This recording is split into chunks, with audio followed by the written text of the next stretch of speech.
ضرورتیں پوری ہو جاتی ہیں، خواہشیں پوری، پیٹ بھر جاتا ہے، آنکھیں نہیں بھرتی۔ ہماری زندگی کی ٹینشن کیا ہے؟ پریشان کیوں ہیں ہم؟ ہر بندہ پریشان ہے، دکھی ہے، امیر بھی دکھی ہے، غریب بھی دکھی ہے، اس لیے کہ ہم خواہشیں کرنے لگ جاتے ہیں۔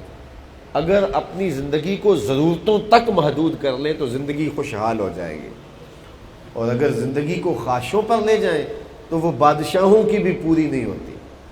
سکندر ذوالقرنین کی بھی خواہشیں ساری زندگی پوری نہیں ہوئی، جس نے پوری دنیا کے اوپر حکومت کی۔ وہ غالب نے کہا تھا نا، ہزاروں خواہشیں ایسی کہ ہر خواہش پہ دم نکلے، بہت نکلے میرے ارمان لیکن پھر بھی کم نکلے۔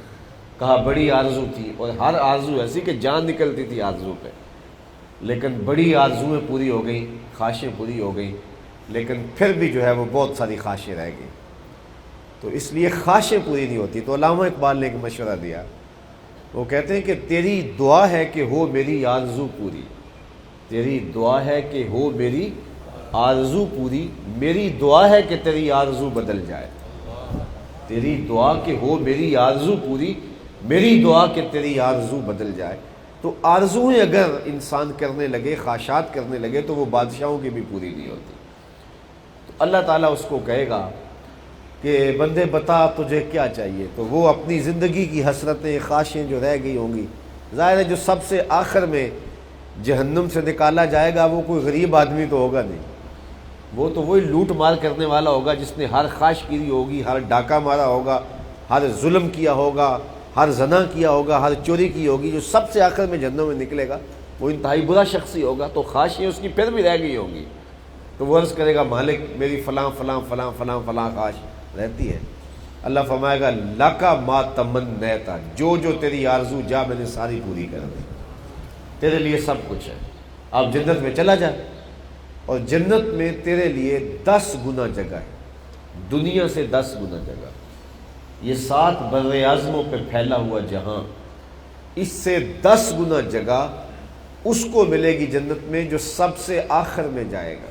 بندے کو یقین نہیں آ رہا ہوگا، وہ کہے گا اتسخر وانت الملک، میرے رب تو بادشاہ ہو کے مجھ سے مذاق کر رہا ہے؟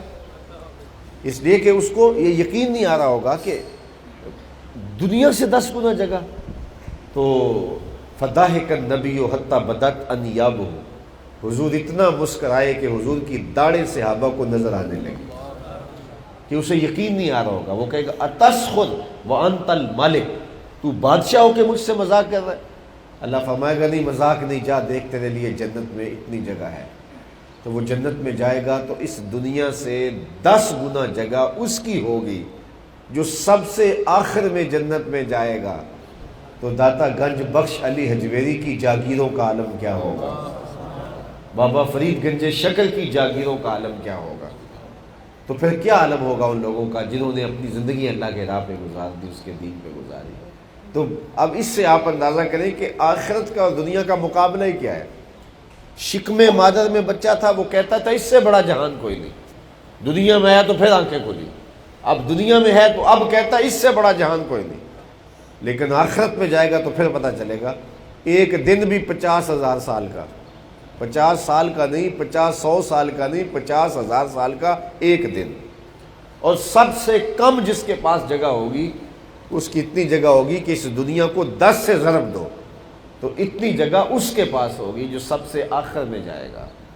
تو پھر اصل تو آخرت ہے نا، لیکن ہم دنیا کے پیچھے اتنے پڑ گئے کہ ہم نے اپنی آخرت برباد کر دی۔ تو حضور نے ارشاد فرمایا کہ آخرت کے مقابلے میں دنیا کی حیثیت اتنی بھی نہیں ہے جتنی تم میں سے کوئی شخص جو ہے وہ سمندر میں ہاتھ ڈبوئے، انگلی ڈبوئے اور اس پر جو تری لگے، اس تری کی اس کی جو نسبت ہے دنیا آخرت کی اتنی نسبت بھی نہیں ہے۔